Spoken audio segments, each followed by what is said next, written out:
yang kita dapat di dalam syariat Islam, poin-poin yang ada di dalam syariat Islam adalah mengajak umat kepada kehidupan yang zalim dalam beragama. Nah, Poin dalil. Okey, makanya penegakan syariat Islam sesungguhnya adalah penegakan kezaliman Nabi Muhammad Dalil dalam dan agama. fakta.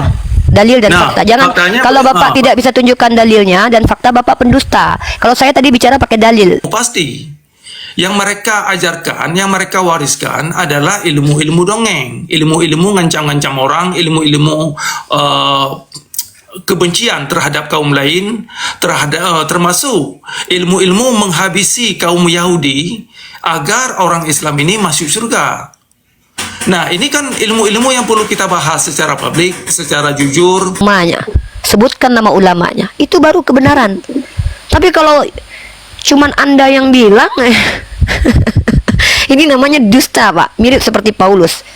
Bukan cuman wajah Bapak mirip Paulus. Saya punya foto. Ini saya tunjukkan foto. Betul-betul mirip. Saya tidak tahu Anda inkarnasi Paulus ya. Kalau tidak by data, mending Bapak jual kacang goreng lah, Pak. Jadi petani aja, Pak. Jadi petani aja, Pak, saran saya, Pak. Merusak peradaban kalau Bapak jadi profesor-profesoran kayak gini. Bapak ditepuk tangan nih orang Kristen. Hebat Pak Cakra. Haleluya. Roh Tuhan bersama Anda. Yang Anda bicarakan dari tadi apa? Nonsen. Taubah. Anda adalah orang yang saya yakin akan bersama dengan banyak orang Kristen di Indonesia. Kalau penjajah datang ke Indonesia, Anda akan cium kudus dengan penjajah. Karena di dalam surat At-Taubah, dalam surat At-Taubah itu, wait, Anda dari tadi banyak fitnah. Kalau Bapak, bedanya Anda dengan Paulus adalah Paulus hidup di abad pertama, Anda hidup di tahun 2025. Tapi keseluruhan, baik bentuk dan cara Anda berbohong pun sama persis dengan Paulus.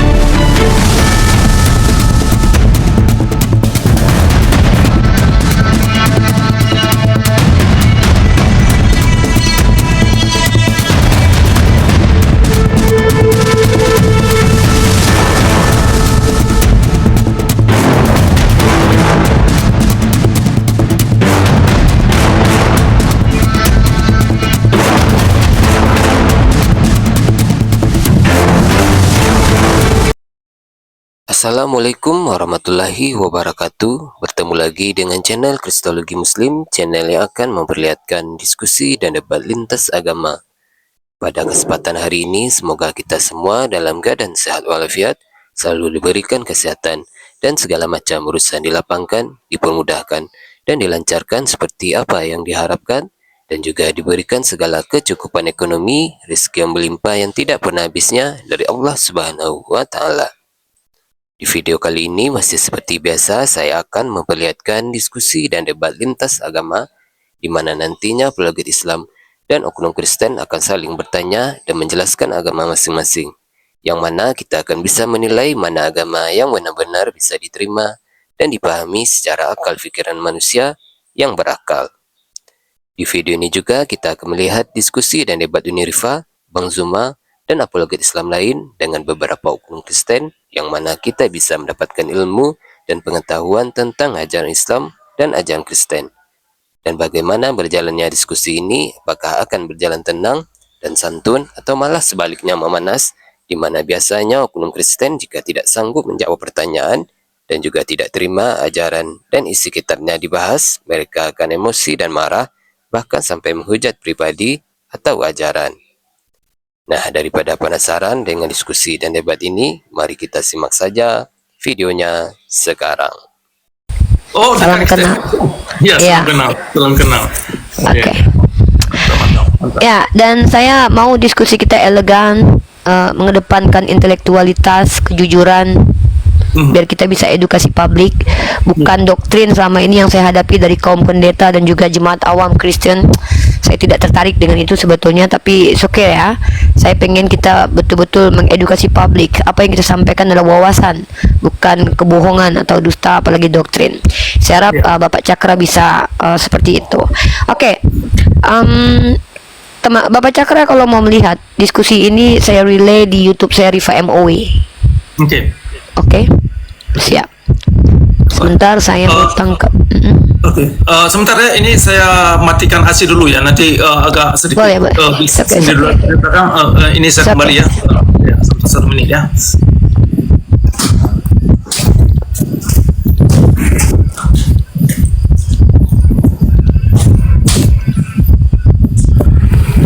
Saudara-saudara yang di bawah ya, ini karena ini live saya yang baru pertama kali, perdana. Teman-teman muslim suruh ini Bang Al, suruh posting-posting teman-temannya. Ini pertama sekali saya bertemu dengan Cakra Meudenya ya. Ini yang saya tunggu-tunggu selama ini guys. Karena ada beberapa hal yang harus kita kupas tuntas. Pada kali ini kita harus kupas tuntas. Pemikiran by pemikiran teman-teman.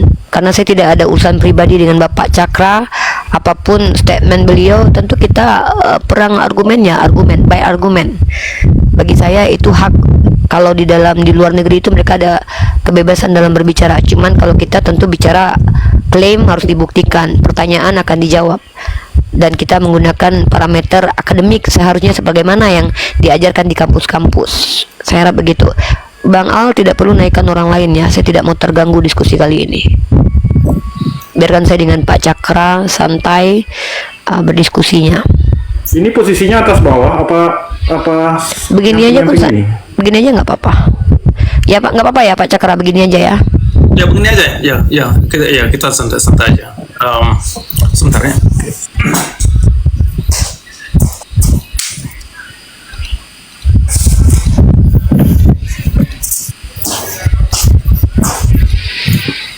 Sedikit lagi Pak Cakra ya, saya harus atur ini biar tidak ada, karena saya setiap diskusi saya harus kasih dokumentasi. Pak Cakra tahu sendiri kan, orang-orang zaman sekarang ini kayak ketika kita memberikan argumen kita malah dituduh yang bukan-bukan. Jadi saya harus siap-siap dengan bukti-bukti kalau kita ini betul-betul diskusi yang terarah. Teman-teman tolong dibagikan biar banyak yang menonton, biar kita betul-betul memberikan edukasi kepada publik, karena harapan kita adalah kita bicara dengan kejujuran ya.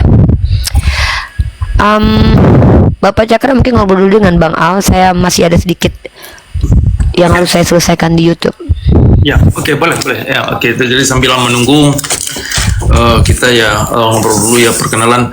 Jadi Mas Ael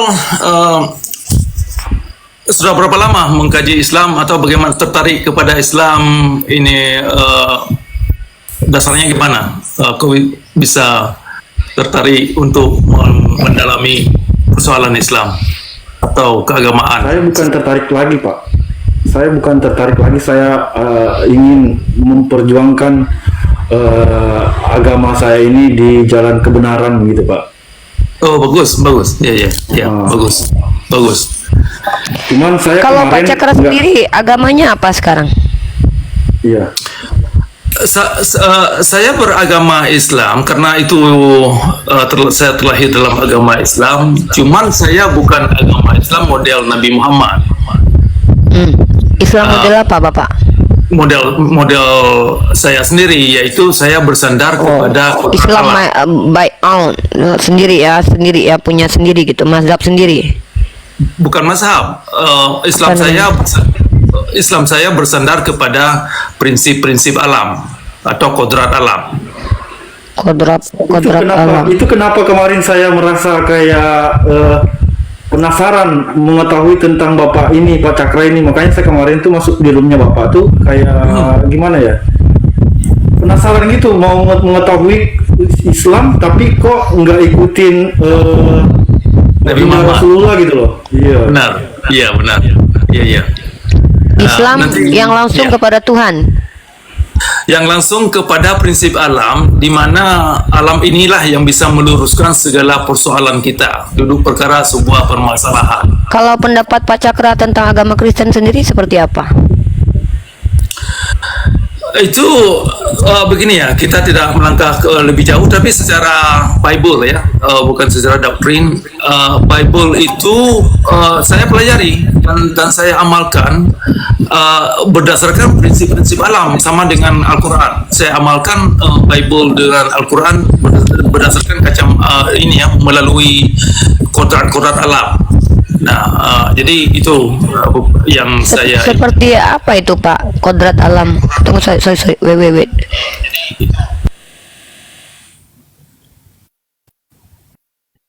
ya itu loh. Oke.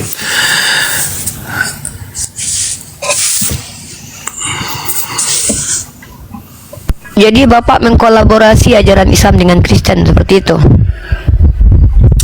Bukan bisa jadi saya ini pencari kebenaran. Jadi dari manapun kebenaran datang itu saya terima, tidak hanya agama Kristen. Kalau ada kebenaran dalam agama Buddha. Oke, siap, clear ya. Di YouTube sudah oke, ready teman-teman. Mohon maaf di awal teman-teman hanya melihat gambar hitam. Oke, good. Bapak mau tema apa yang mau kita bahas malam kali ini? Mengkerucut kalau bisa, biar kita tidak lompat-lompat kemana-mana. Yang pertama, Bapak Cakra tidak mengakui kalau dia seorang Kristen ya teman-teman ya. Jadi kita tidak mau menuduh seseorang. Saya menurut pandangan saja. Kalau saya mengakui saya seorang muslimah, saya mengatakan Islam agama benar bukan karena saya sebagai seorang muslimah, tapi saya mampu membuktikan kebenaran Islam menggunakan rasional, ya, dan saya mampu membuktikan Al-Quran adalah kitab yang ilmiah. Itu satu. Kemudian saya bisa membuktikan bahwa Kristen itu tidak benar, bukan karena saya membenci Kristen atau bukan karena saya non-Kristen, tapi saya bisa membuktikan banyak kontradiksi, distorsi di dalam kitabnya orang Kristen. Nanti saya akan kasih contoh kepada Bapak Cakra, tapi ini kajian akademik ya, dan bukan cuma saya yang berkata seperti itu. Profesor Dr. Bar Ehman pun mengklaim bahwa memang banyak sekali distorsi dalam Bible. Nah, mungkin Bapak Cakra mau tema apa? Tema yang krusial, yang penting, atau kita mungkin membahas metode mengidentifikasi Tuhan yang benar atau informasi yang benar, atau silakan. Tapi perkenalkan dulu, saya pengen tahu Bapak Cakra ini pernah menempuh pendidikan di mana begitu. Silakan Pak Cakra. Oke, jadi dua poin yang Anda barusan angkat, persoalan tema, kemudian persoalan latar belakang saya. Tema saya sarankan kita bisa bahas persoalan aswatun hasanah atau karakter ethik. Oke. Jadi nanti kita akan memfokuskan bagaimana langkah-langkah sistematis kepada pembentukan akhlak, siap. atau karakter ethik. Good. Nah, itu sebagai tema. Kemudian latar belakang saya terlahir dalam agama Islam. Ayah saya sebagai imam, sebagai pengurus masjid dan sebagai pengajar, dan saya sendiri sebagai pengurus masjid dan pengurus musala. Saya menghabiskan banyak waktu di musala. Nah, itu latar belakang saya. Kami ini saya ini orang tani, bukan orang mendapat sarjana, dan gelar profesor yang saya dapat itu bukan gelar yang saya dapat di akademia. Itu istilah orang kampung, orang kawan-kawan yang mengklaim saya ini profesor, ya saya terima. Saya tidak.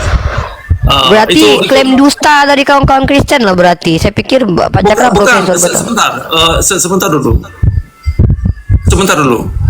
Klaim itu bukan hanya dari orang Kristen, itu orang dari kalangan orang Islam itu sendiri. Orang Islam mengatakan Bapak profesor. Itu yang mereka klaim. Tapi Bapak tidak pernah kuliah. Saya tidak pernah kuliah. Saya ini orang kampung, saya ini orang tani. Nah, jadi it's okay. Kita lanjut. We still continue our discuss. It's okay about that. Yeah. Oke, lanjut. Oke. Nah, jadi nanti begini ya. Kita akan memfokuskan persoalan mekanisme pembentukan karakter, di mana karakter ini harus lahir dalam alam. Jadi bukan hanya sekedar mengklaim Nabi Muhammad ini orang baik-baik, tetapi kalau memang Nabi Muhammad ini orang baik-baik, kenapa ada kelakuan umat yang tidak baik? Jadi kita akan bangun korelasinya itu antara ajaran yang dianut dan perangai yang dilahirkan di dalam kenyataan. Siap. Oke, kita prolog. Saya 5 menit, Bapak Cakra 5 menit. Gimana? Boleh. kita langsung, saya ini langsung strike to the point, tidak perlu berbasa basi. By the way, saya sudah sampaikan bahwa dari sisi akademik saya seorang mahasiswi semester akhir prodi komunikasi penyiar Islam. 6 tahun saya my experience itu berdiskusi dengan banyak umat Kristen, pendeta dan juga orang awam. Maka kali ini saya ingin menjelaskan kepada Anda bahwa yang bisa saya lakukan adalah memberikan kepada Anda yang katanya mengikuti Yesus Christ dan Nabi Muhammad. Saya akan bandingkan kedua tokoh ini. Uswatun hasanah, akhlak mulia yang kita bilang pembentukan karakter dari kitab suci, right? Kita bicara tentang pembentukan karakter. Harusnya ketika kita sebagai seorang Islam, kita harus terbentuk karakternya mencontoh Nabi Muhammad SAW. Bapak Cakra sepakat? Tidak. Terus apa yang dimaksud dengan uswatun hasanah? Silakan. Aswatun hasanah yang diterangkan dalam ajaran agama Islam itu orang baik-baik. Itu yang diajarkan. Good. Itu aja konfirmasi. Oke. Definisi baik menurut Pak Cakra seperti apa? Apa parameter seseorang dikatakan baik? Yang saya mengerti baik itu jangan bohong. Oke, jangan bohong. Berarti Pak Cakra sepakat kalau ada orang yang berbohong maka dia tidak pantas diikuti. Sepakat? Sepakat. Good. Langsung poin saya ya. Saya minta Pak Cakra tunjukkan kepada saya Nabi Muhammad pernah berbohong, karena saya akan tunjukkan bahwa Yesus Kristus tidak pantas diikuti karena 3 kali dia berbohong dalam Bible. Ini materi saya tadi ya. 1. Yesus Kristus pernah berkata dalam Bible kepada orang yang mau mati di tiang salib, hari ini juga kau bersamaku di Firdaus. Ternyata Yesus Kristus hari itu tidak ke Firdaus, tapi dia mati 3 hari 3 malam ke dalam alam bawah tanah, alam maut. Dusta. Yang kedua, Yesus berkata, akulah jalan, kebenaran dan hidup. Tidak ada yang dapat sampai kepada Bapa kecuali melalui aku. Dusta. Kenapa? Karena pada waktu itu ternyata sebelum Yesus lahir ke dunia sudah ada yang ke surga, yaitu Henok dan Elia. Yang ketiga, Yesus berkata dalam Lukas pasal 24 ayat 46, ada tertulis demikian, Mesias harus mati dan bangkit dari ketiga. Bapak Cakra, saya kasih waktu 5 tahun mencari dalam kitab perjanjian lama, karena Yesus berkata bahwa itu ada dalam kitab perjanjian lama. Tidak pernah ada. 3 poin saya buktikan bahwa Yesus pernah berbohong. Maka harusnya Bapak Cakra tidak perlu mengikuti Yesus. Paulus dalam kitab Roma ya, pasal 3 ayat 7 atau 7 ayat 3 kurang lebih ya, dia berkata, kalau karena dustaku kemuliaan Tuhan semakin melimpah, kenapa aku harus dihakimi sebagai orang berdosa? Fix. Saya cuma minta satu saja. Kalau Nabi Muhammad ini tidak layak diikuti, kalau dia adalah orang yang pendusta, tunjukkan kepada saya 1 literasi. Nabi Muhammad pernah berdusta, sehingga kita tak layak ikuti Nabi Muhammad sebagai orang yang berakhlak mulia. Sekian, terima kasih Bapak Cakra, tanggapi. Oke, baik. Pertama ini saya sarankan ya. Diskusi ini lebih baik jangan berbau dulu ke Kristiani. Oke, karena ini susah ini untuk mendapatkan jawaban kepada pembentukan apa yang harus dilakukan umat Islam, kepada pembentukan karakter. Ini tolong dipikirkan dulu, jangan berbaur kepada perbandingan 2 umat dulu. Tetapi kita lihat dulu secara di dalam umat Islam kita sendiri secara introspektif.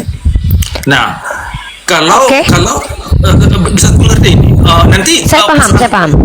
Oke, jadi karena begini, persoalan ke kondisi umat Kristen nanti ada diskusi terpisah. Kita akan diskusikan. Nah, jadi tadi Anda menanyakan apa buktinya Nabi Muhammad itu orang bohong. Yang pertama, ini ya, secara garis besar dulu.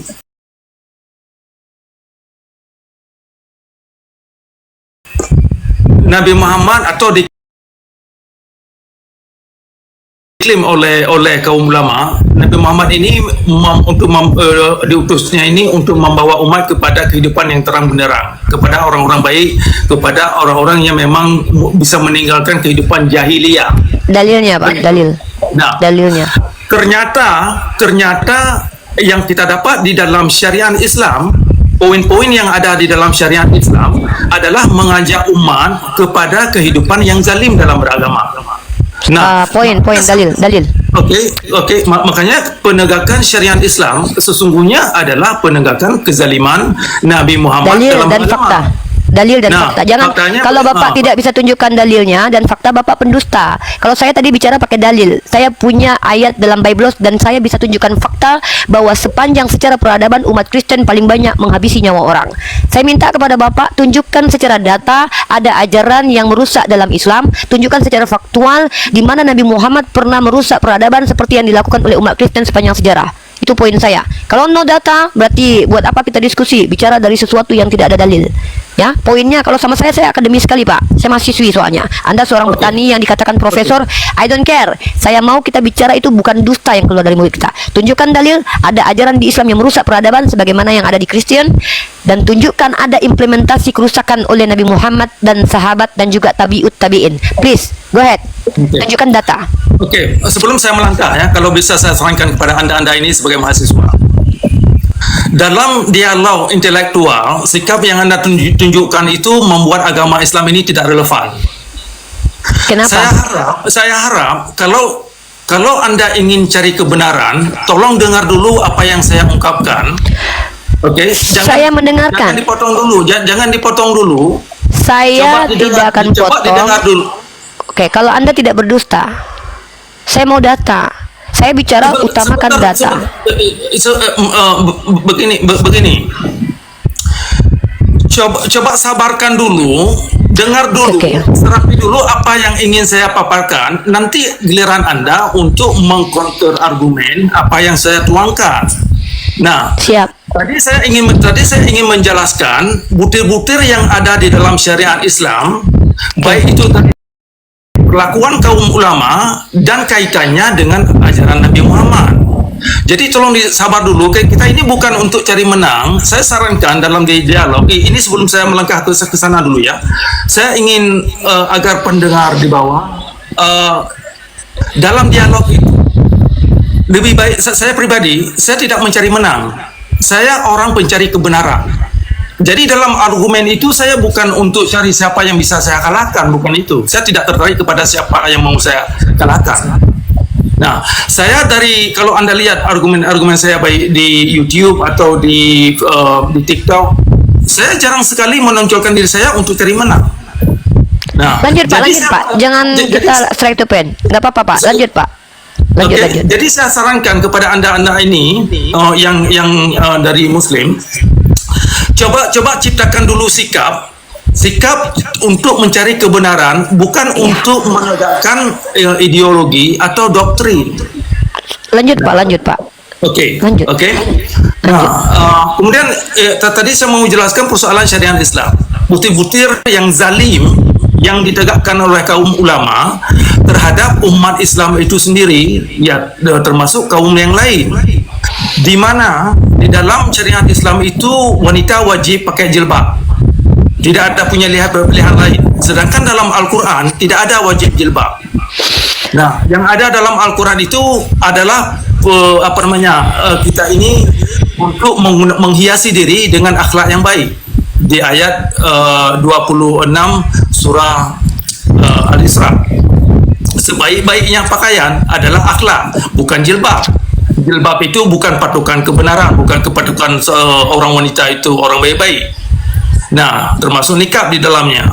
Nah, ketika umat Islam diwajibkan memakai jilbab sampai menghilang nyawa seperti yang kejadian di Iran, itu kan perlakuan tokoh agama, baik itu dari Syiah, baik itu dari Sunni, sama saja kalau bicara tentang syariat. Sama saja zalimnya cara mereka menegakkan agama. Nah, kenapa ada ajaran-ajaran yang demikian dalam agama Islam? Ya karena itu dipandang Nabi Muhammad melakukan hal-hal yang demikian, di mana juga Nabi Muhammad menyuruh umat Islam membunuh orang lain yang dianggap murtad. Itu ada hadis. Silakan Anda cari hadis itu sendiri. Sudah 2 poin ya. Jadi banyak sekali contoh-contoh nanti yang bisa saya jabarkan tentang perlakuan kaum ulama yang jahat dengan kejahatan Nabi Muhammad dalam beragama, dalam persoalan syariat Islam. Oke, sudah. Oke. Nah, itu Ya, oke. dua poin dan banyak Baik. yang lain yang bisa didapatkan. Baik, mungkin saya harus sampaikan kepada Anda sebagai seorang mahasiswi, akhlaknya seorang mahasiswi itu adalah ketika kebohongan disampaikan itu harus dibantah. Itu akhlak mahasiswi. Mahasiswi di Islam itu sikapnya tegas, bukan bercium kudus dengan kedustaan. Bukti seseorang berdusta adalah ketika dia berbicara, dia tidak mampu tunjukkan data.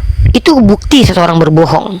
Ya, nah, yang harus Anda ketahui ketika Anda mengatakan tidak ada di dalam Al-Quran perintah untuk berhijab, ini saya tidak tahu apa Anda sudah selesai baca Al-Quran. Dalam Al-Quran surah An-Nur ayat 31, dan katakanlah kepada perempuan yang beriman agar mereka menjaga pandangannya, memelihara kemaluannya, dan janganlah menampakkan perhiasannya auratnya kecuali yang biasa tampak darinya, dan hendaklah mereka menutupkan kain kerudung atau khumar ke dadanya. Lanjut, khumar bentuk jamak dari khimar, artinya kerudung atau penutup kepala. Kalau Anda bilang hijab itu penutup, ya. Dan juyub, bagian dada atau belahan dada, itu tidak boleh dinampakkan. Saya tidak tahu apakah Anda mendukung orang Kristen dengan baju seksi, ya, karena Anda laki-laki, ya. Di Kristen memang tidak masalah, Pak. Nah, kemudian surah Al-Ahzab, ayat ke-59. Wahai Nabi, katakanlah kepada istri-istrimu, anak-anak perempuanmu, dan istri-istri orang mukmin, hendaklah mereka mengulurkan jilbabnya ke seluruh tubuh mereka. Yang demikian itu agar mereka lebih mudah dikenali sebagai wanita beriman, dan supaya mereka tidak diganggu. Saya tidak tahu Anda mengatakan tidak ada kewajiban berjilbab dan berkhimar dan berhijab dalam Al-Quran. Saya tidak tahu apa Anda sudah baca ayat ini. Dan yang selanjutnya adalah, kalau Anda mau menilai suatu agama karena perilaku umat beragamanya, Anda harusnya tidak memilih Kristen, Pak. Anda harus meninggalkan ajaran Kristen. Bahkan Anda tidak perlu berteman dengan orang Kristen. Kenapa? Sepanjang sejarah peradaban, coba Anda lihat, inkuisisi 500 tahun itu dilakukan bukan oleh orang Islam, Pak, tapi Kristen. Anda tahu kolonialisme? Kolonialisasi yang didukung oleh doktrin inter caetera yang dikeluarkan oleh Bulla Kepausan di Katolik tahun 1940-an, itu adalah ajaran, Pak, doktrin di mana menurut Paus Alexander ke-6 bahwa Bulla Kepausan mengeluarkan apa? Negara-negara yang tidak dihuni oleh Kristen dan Katolik boleh dieksploitasi, yang tidak beragama dengan Kristen boleh ditumpas. Itu kenapa ada genosida terjadi, asimilasi paksa di Kanada, sampai tahun 2022 Paus yang kemarin meninggal itu meminta maaf kepada orang Kanada karena ada asimilasi paksa. Ini baru agama yang merusak peradaban. Kalau seandainya parameter Anda agama dilihat dari perilaku umatnya, maka Kristen yang harus Anda katakan agama yang tidak patut diterima. Ini fakta sejarah. Anda tahu perburuan penyihir perempuan hampir ratusan ribu yang dihabisi nyawanya karena mereka pintar.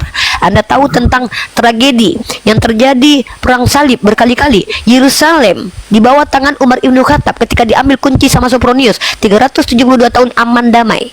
Ini yang Anda bilang agama yang salah, agama yang tidak damai. 372 tahun aman Yerusalem, kampung halaman Yesus Christ, di tangan Umar yang adalah menantu dan sahabat Rasulullah yang mengikuti Rasulullah. Anda bilang agama ini tidak damai. Lalu Anda bicara ulama mana yang Anda maksud? Ulama banyak. Mungkin yang Anda maksud ulama-ulamaan, seperti Anda yang profesoran. Jadi kalau Anda bicara, jangan mengatakan ulama kalau Anda tidak mengerti definisi ulama. Ulama definisinya orang berilmu dan menjalankannya.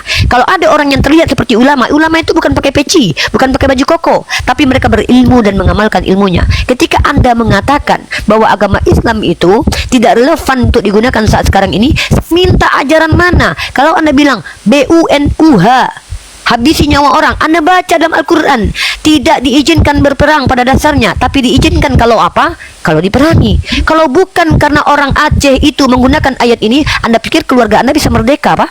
Snok Horgonye yang menjual tanah Aceh kepada orang Belanda. Tahu Anda itu? Kalau tanpa ayat diwajibkan kalian berperang melawan orang-orang yang memerangi kalian, Anda pikir Anda bisa tenang senyum sekarang ini bersama kita di sini? Habis Anda di bawah jajahan Belanda. Anda tahu bagaimana Belanda menganggap orang Aceh itu adalah orang-orang yang sangat harus dimusuhi. Kenapa? Ketakutan mereka dengan kekuatan orang Aceh yang akidahnya sangat kuat tentang Islam. Lalu Anda mengatakan bahwa agama ini tidak patut dan agama ini tidak pantas dikatakan agama uswatun hasanah. Alam saja mengatakan bahwa Nabi Muhammad SAW adalah rahmatan lil alamin. Faktanya, negara Europe yang dalam dunia kegelapan itu, Anda tahu, menurut data yang saya punya, yang mengeluarkan Eropa dari alam kegelapan itu, Anda tahu siapa?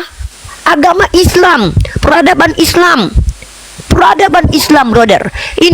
Ini cara diskusi yang baik dan benar pakai data. Bacakan ayatnya, tunjukkan fakta sejarahnya. Sekarang saya kasih Anda data, ya, betapa Islam adalah agama rahmatan lil alamin. Bahkan Kristen pun mendapatkan kemuliaan dari agama Islam. Saya tunjukkan Anda data. Kalau diskusi sama saya, sorry ya, sebagai seorang mahasiswi, saya diajarkan dosen saya untuk berdata. Setidaknya saya kasihlah, ya. Nih, saya kasih Anda contoh, satu contoh, ya. Jadi kalau kita bicara mana agama yang betul-betul layak untuk diikuti, yang tidak merusak peradaban, Islam agamanya. Ya, sebentar dulu. Oke. Sorry teman-teman ya. Perhatikan ini Bapak Cakra yang terhormat ya. Kalau kita bicara no data itu kebohongan ya.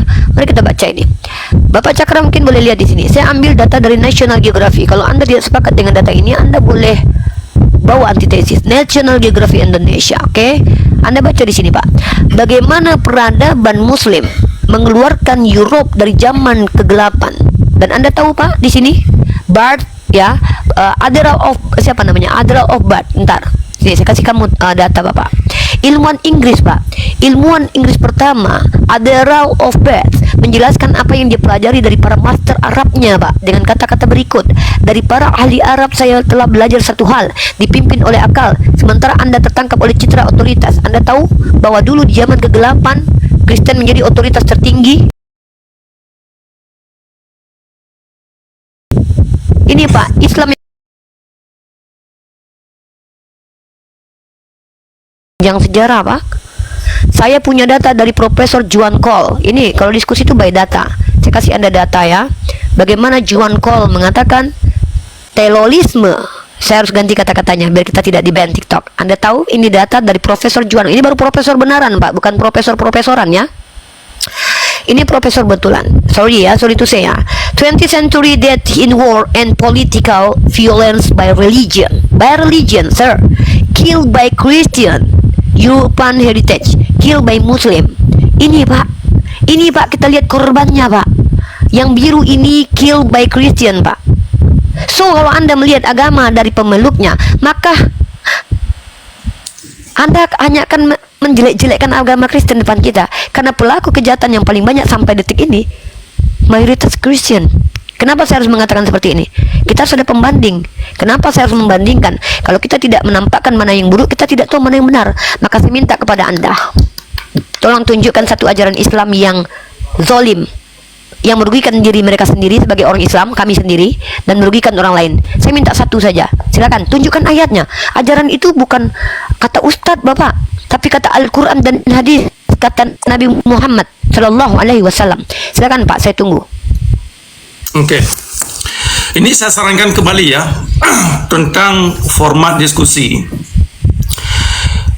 Anda seorang mahasiswa, tadi saya sudah saya sarankan kalau diskusi ini kita ingin mencari kebenaran tentang pemahaman langkah bagaimana pembentukan akhlak yang baik. Saya sarankan argumen Anda itu coba difokuskan dulu tentang kondisi umat Islam dan ajaran yang kita miliki. Nah, jadi format yang Anda tunjukkan itu adalah format yang sangat dipopulerkan oleh masyarakat Islam, sehingga argumen itu tidak punya substansi argumen apa-apa. Nah, ada beberapa hal yang ingin saya tunjukkan kepada Anda, bahwasanya terjemahan Al-Quran yang sudah menjadi standar persoalan jilbab yang sering diterjemahkan juga tebing, itu bermasalah. Dalam realitas alam itu nggak jalan. Kalau Al-Quran ini adalah persoalan akhlak, maka akhlak itu harus bisa diaktualisasikan secara sistematis, bentuknya bagaimana. Nah, di dalam ayat 26 atau aswatun hasanah, akhlak itu harus bisa lahir dalam kepribadian bagaimana bentuknya, bukan dengan cara pakai jilbab. Bukan berarti tidak boleh pakai jilbab, bukan berarti harus lanjang di publik, bukan demikian. Yang dimaksud akhlak itu kan lahir itu dari sikap, dari pola pikir, kemudian dari tindakan.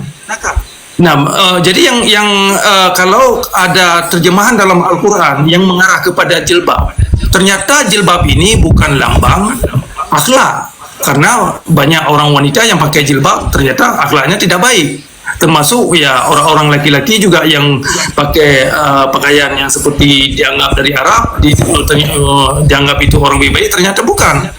Jadi ini ya pakaian yang kita pakai ini secara fisik ini ada bermacam pakaian. Ada orang yang memang hanya pakai celana pendek. Kalau memang akhlaknya itu baik, tetap baik. Orang wanita yang tidak pakai jilbab dan tapi pakai pakaian yang memang diterima oleh norma-norma sosial, kalau mereka baik, kemanapun mereka pergi baik. Bukan karena gara-gara pakai jilbab kualitas akhlak itu berubah. Itu satu. Nah, jadi diskusi kita ini harus, yang pertama kita harus nanti kita fokuskan tentang permasalahan di dalam masyarakat Islam. Nanti kita akan kaitkan dengan korelasinya dengan ajaran yang kita punya itu bagaimana. Nah, tadi saya menyebutkan persoalan syariat Islam. Di antaranya sudah saya sebutkan persoalan kewajiban jilbab. Yang diwajibkan terhadap wanita sehingga wanita ini jadi korban. Nah, itu bermasalah karena pengwajiban jilbab dalam syariat Islam itu adalah sangat bertentangan dengan apa yang kita dapat di dalam ayat 26 dari surah Al-Isra, di mana seindah-indahnya pakaian itu adalah akhlak, bukan karena Anda pakai paci, bukan karena Anda pakai jilbab. Dan itu pun ini adalah harus tidak bisa dipaksa. Harus kesadaran cara seseorang memahami apa itu akhlak. Nah, bukan lambang. Jadi saya berharap umat Islam tidak kejebak dengan slogan. Nah, kemudian itu satu. Kemudian yang kedua, di dalam syariat Islam itu ada hukum-hukum wajib bunuh orang yang keluar atau dianggap murtad yang keluar dari agama Islam. Sedangkan yang diajarkan oleh kaum ulama adalah ilmu-ilmu dongeng. Mereka bukan ahli ilmu pasti. Yang mereka ajarkan, yang mereka wariskan adalah ilmu-ilmu dongeng, ilmu-ilmu ngancam-ngancam orang, ilmu-ilmu kebencian terhadap kaum lain, termasuk ilmu-ilmu menghabisi kaum Yahudi agar orang Islam ini masuk surga. Nah, ini kan ilmu-ilmu yang perlu kita bahas secara publik, secara jujur. Kenapa ada ajaran kebencian dalam Islam yang begini rupa sehingga masyarakat Islam secara akhlak sangat terpuruk dan tidak aman. Semakin umat Islam tenggelam dalam syariat Islam, semakin jahat mereka jadinya. Nah, ini sudah terbukti contoh di Aceh. Di Aceh itu umumnya orang umat Islam, umumnya. Nah, tapi kalau Anda lihat perangai pelaku mereka itu sangat jahat umumnya. Nah, jadi toleransi beragama ada sedikit toleransi terhadap agama lain, tetapi itu pun sangat semu, sangat tidak asli. Tapi toleransi antara umat Islam dengan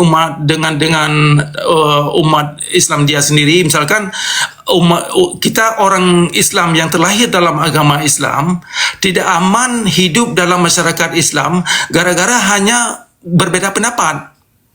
Pondok Muhammadiyah dibakar oleh orang Islam di Aceh. Ini ada masalah apa? Padahal Muhammadiyah itu nggak begitu banyak selisih dengan orang Ahlussunnah. Sedikit saja berbeda pendapat. Tetapi kenapa Pondok Muhammadiyah ini dibakar? Dan kemarin ini beberapa hari yang lalu pesantren ada beberapa anggota pesantren ini kena bunuh atau diancam. Kemudian beberapa tahun yang lalu di Aceh seorang tengku di Aceh itu dibunuh karena gara-gara berbeda pendapat dengan tokoh-tokoh masyarakat lainnya. Nah, yang saya ingin tunjukkan kepada anda ini, kita ada masalah di dalam ajaran Islam untuk kita angkat ke permukaan agar ajaran-ajaran yang tidak indah itu, yang tidak mengacu kita kepada aswatun hasanah, itu perlu kita bahas secara terbuka, secara jujur. Kemudian jalan keluarnya itu bagaimana? Kalau ajaran, kalau perilaku umat Islam yang jahat, dalam hal ini termasuk kaum ulama, kalau ada yang ajaran yang mereka anut ternyata ada kaitannya dengan kitab yang mereka pegang, maka kitab itu sendiri perlu diangkat ke permukaan untuk kita bahas sama-sama yang terkait dengan perilaku Nabi Muhammad. Nah, sehingga nanti kita bisa tahu mana apa penyebab kelakuan umat yang demikian rupa, sehingga ada ini ya, sehingga kita bisa memilih mana sih sumber-sumber yang dianggap itu benar. Jadi kebenaran itu tidak hanya sekedar dalam konsep abstrak, dalam teori, tetapi nilai benar itu atau nilai indah yang dimaksud indah atau akhlak. Instruksi Pak Cakra. Boleh nggak ditunjukkan data-data semua yang Anda omongkan itu? Satu data saja. Oke. Di Aceh itu ada kewajiban berjilbab. Oke. Data. Datanya ada di Aceh itu ada syariat Islam. Ya, saya minta data. Tuh. Anda belum Saya paham di Aceh itu ada syariat Islam, tapi semua yang Anda omongkan tadi bahwa Islam begini, Islam begitu, ulama begini, ulama begitu, terjadi begini, terjadi begitu, satu saja data. Kalau saya bisa tunjukkan, Pak, saya bisa tunjukkan ribuan data kepada Anda. Saya akan kasih Anda, ini diskusi Pak, ya. Mohon maaf saya potong. Perhatikan Pak, kalau Anda bilang ulama mengajarkan dongeng, ini kayak gini, saya kasih contoh. I give you sample ya, I give you sample. Bagaimana cara membuktikan bahwa ada ajaran dongeng? Begini Pak, kalau kita mau objektif discuss, kita itu tunjukkan definisi dongeng. Ini by Christian ya Pak. Ini Pak, definisi dongeng itu macam gini.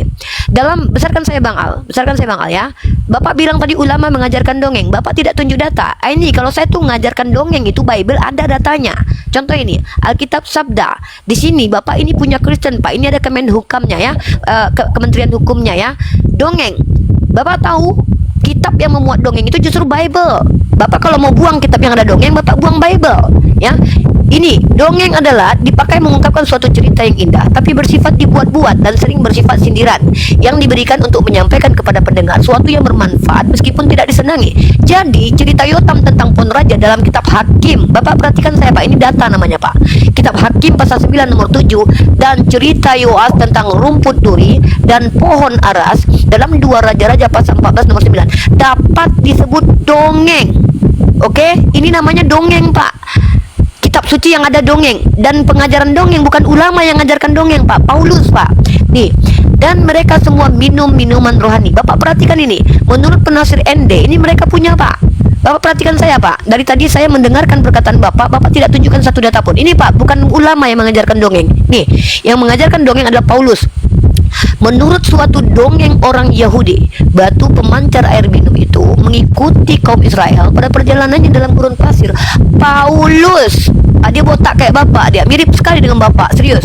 Bapak kalau tengok itu foto Paulus mirip banget, serius. Saya pikir tadi Bapak ada kerabat lah. Paulus menggunakan dongeng ya.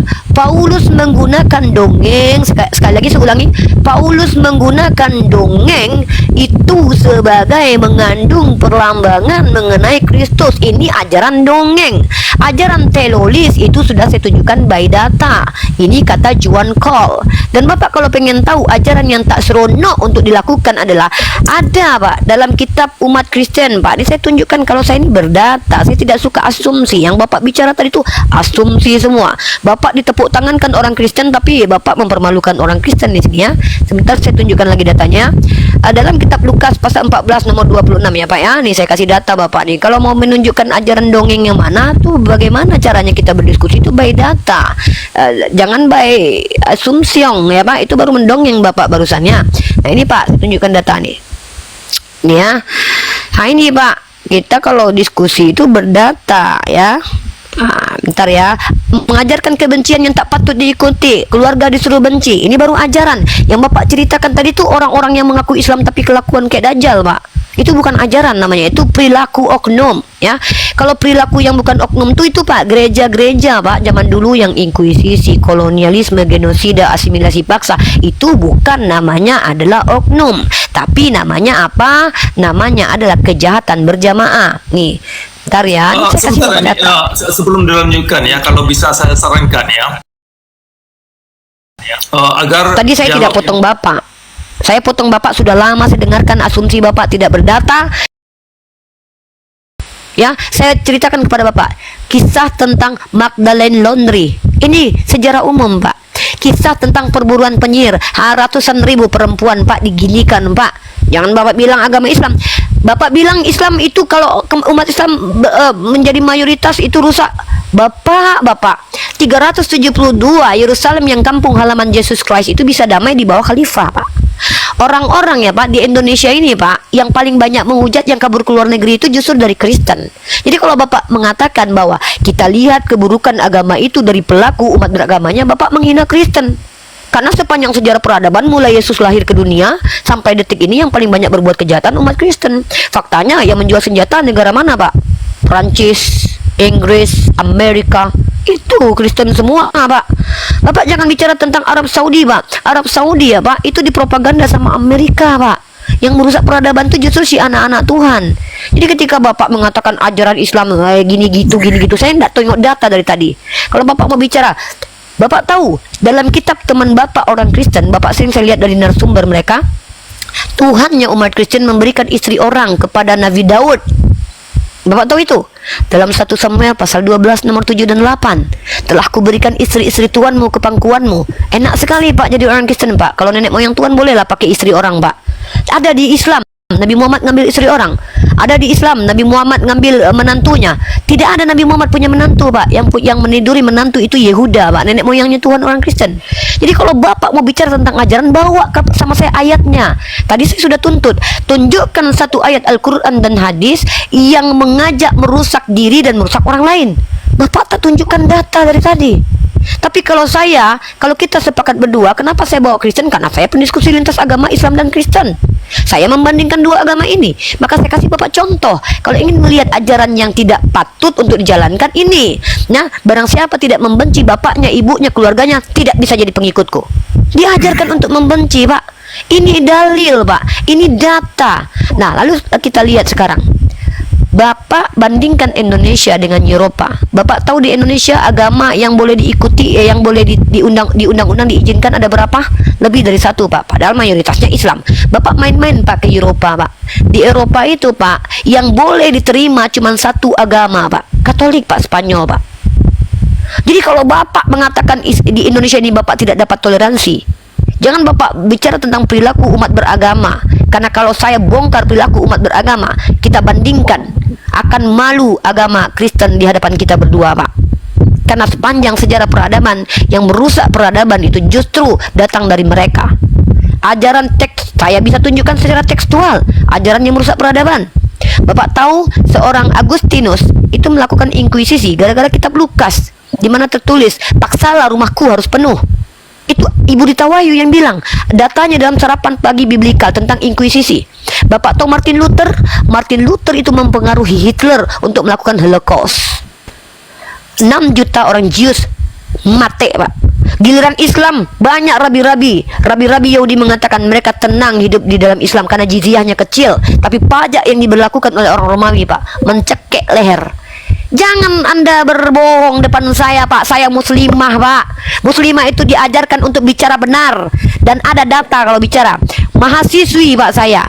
Saya pikir Anda tadi profesor. Sudah excited saya mau diskusi. Ternyata profesoran. Jangan berdusta seperti Paulus. Karena dustaku kemuliaan Tuhan semakin melimpah. Kenapa aku harus dihakimi? Don't do that sir. Sir, kasih saya data. Tunjukkan satu ajaran dalam Islam, baik Al-Quran dan hadis, bahwa ada perintah untuk merugikan diri kita dan orang lain, seperti yang ada dalam kitab Kristen. Bapak tahu kisah Uzza dalam Kristen? Uzza Bapak tahu? Uzza adalah orang yang dihabisi Tuhannya umat Kristen karena dia teledor. Dia tak sengaja tahu pegang tabut Tuhan, habis depan Tuhan. Bapak tahu Arkan? Arkan itu dibakar hidup-hidup dengan keluarganya karena dia mencuri punya Tuhan Pak. Bapak tahu kisah Onan? Dia cuma buang spermanya keluar, tak mau menghamili kakaknya, dihabisi sama Tuhan umat Kristen. Coba tunjukkan kepada saya di mana Allah Subhanahu wa taala berlaku keji seperti itu. Jadi kalau Anda mengukur agama itu baik buruknya karena perilaku umatnya, Anda menelanjangi agama Kristen depan kita saat ini. Karena saya punya bukti, ratusan data, baik tekstual Biblos, ayat-ayatnya Pak, dan juga faktual, fakta sejarah Pak, bahwa agama teman-teman Bapak Kristen itu sedang Bapak permalukan. Kalau menilai agama baik buruk dari pelakunya Pak, berhenti Pak. Nanti soalnya saya pembanding agama antara Kristen dan Islam. Saya apologet dari Islam. Saya harus membandingkan. Nah sekarang saya tanya sama Bapak, tunjuk satu ayat Al-Quran dan hadis ya, secara tekstual dan kontekstual dan pemahaman para ulama yang menyuruh kita habisi nyawa orang tanpa sebab seperti yang dilakukan oleh Tuhannya umat Kristen yang memerangi suku Amalek turun-temurun, membandingkan manusia dari manusia ini dan satu yang lainnya. Bani Israel dimuliakan, yang lain habisi nyawanya. Tunjuk Pak, ada tidak ajaran di Al-Quran rasis seperti Imamat pasal 21, di mana orang yang cacat berbongkol tidak berhak datang ke tempat Tuhan? Ini pembentukan akhlak. Bapak kalau bicara pembentukan akhlak, saya sudah tunjukkan data. National Geography, Adler of Bed, seorang scholar Inggris pertama beragama Kristen mengatakan, dipimpin akal itu datang dari Arab. Kenapa? Ada perintah tolabul ilmu faridatun ala kulli muslim, kewajiban umat Islam belajar.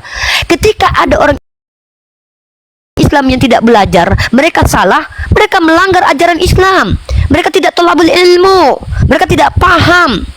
Tapi ketika Anda mengatakan bahwa ya kita lihat kerusakan ajaran Islam, dari tadi saya tungguin mana data ajaran Islam itu yang tak patut untuk dijalankan saat sekarang ini.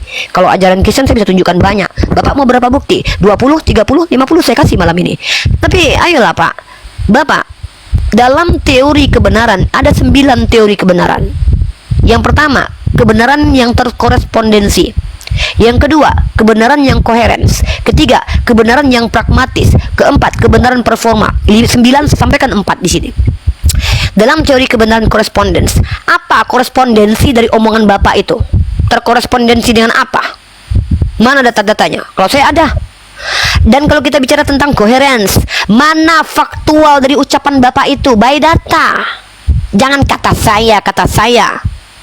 Dan saya tunjukkan pragmatis, mana ajaran Kristen yang layak bisa dilakukan pada saat sekarang ini. Dan saya tunjukkan kepada saya juga kebenaran performa. Bapak bilang tadi ada ulama yang mengatakan ada kesalahan tekstual tentang ayat hijab. Saya mau tahu Pak, secara kebenaran performanya, sebutkan nama ulamanya, itu baru kebenaran.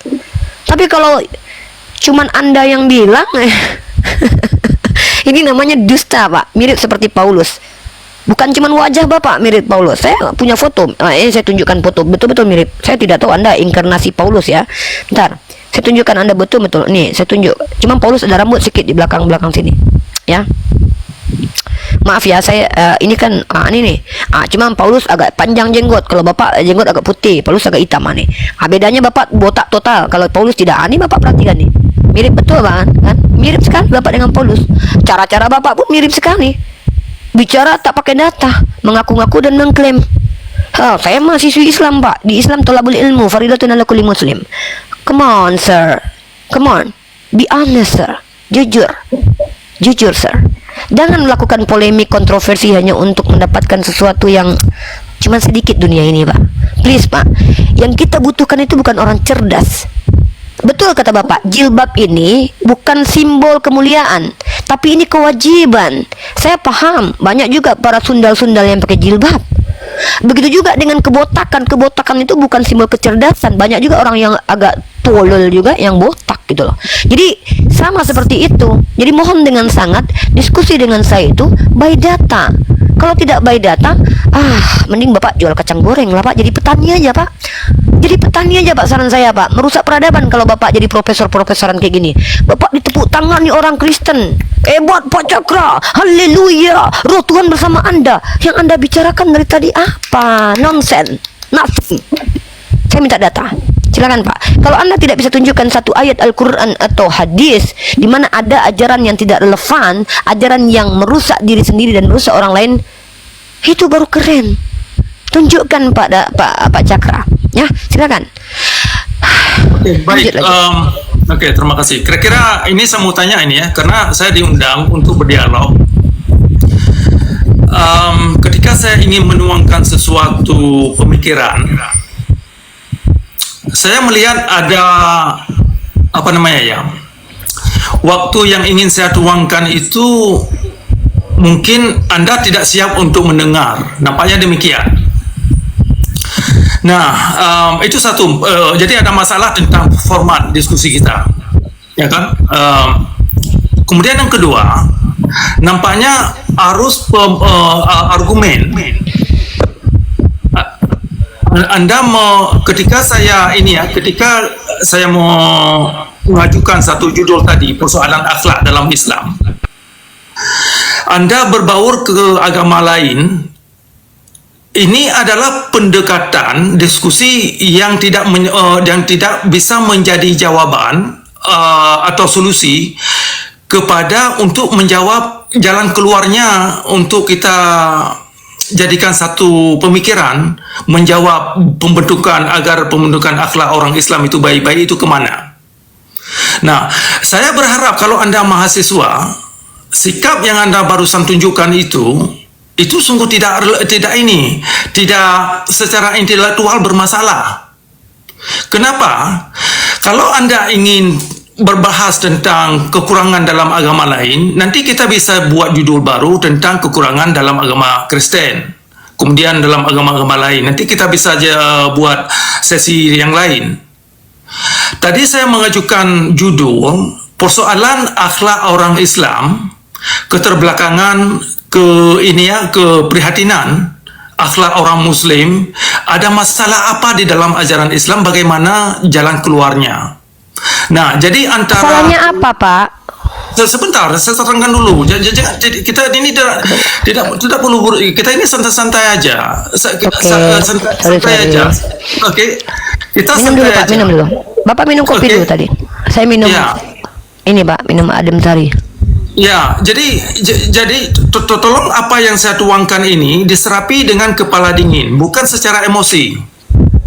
Emosi tidak akan membawa kita untuk bisa mencerna satu permasalahan secara jelas, clarity. Kita mencari kejelasan atau clarity. Dalam clarity bukan hanya menuangkan kecepatan kita berbicara, bukan hanya sekedar menunjukkan sejumlah data, ini ada surat kabar, ini lihat.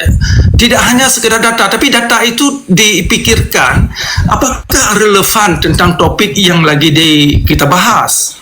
Relevan lah. Oke. Nah, coba bersabar dulu. Apa yang saya tuangkan ini coba dicerna. Karena begini, saya sangat tidak tertarik untuk berdialog cari menang. Nah, jadi sebelum format ini kita bisa setuju, nah ini susah kita membuat satu dialog yang produktif. Yang produktif yang memang hasilnya itu ada hasil yang bisa dijadikan satu pemikiran sehingga menjadi buah kajian ke depan. Nah, kalau hanya dialog sekedar untuk mengalah satu pihak dengan pihak yang lain agar jadi menang, ini dialog-dialog yang tidak saya kira tidak akademis bagi saya ya. Enggak usah main menang-menangan. Saya nggak Ya. cari menang. Nah, jadi saya berharap Anda ini seorang yang sebagai yang saya berdialog untuk bisa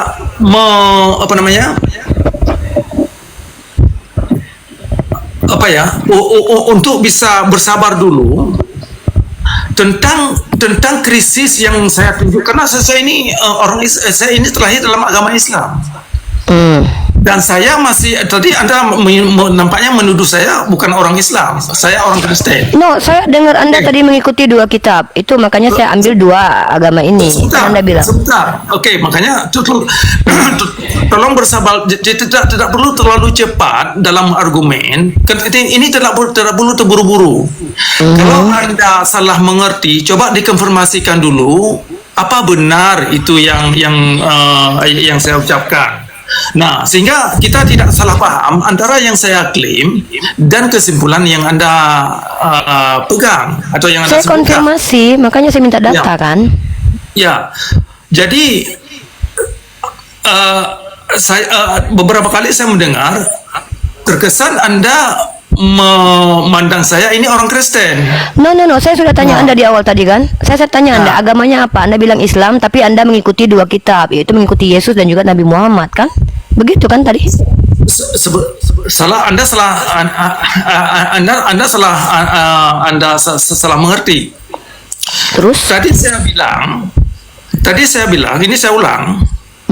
Saya pencari kebenaran dimanapun datangnya, baik itu dalam kitab, baik itu datang dari Quran, baik itu datang dari Bible, baik itu datang dari agama lain.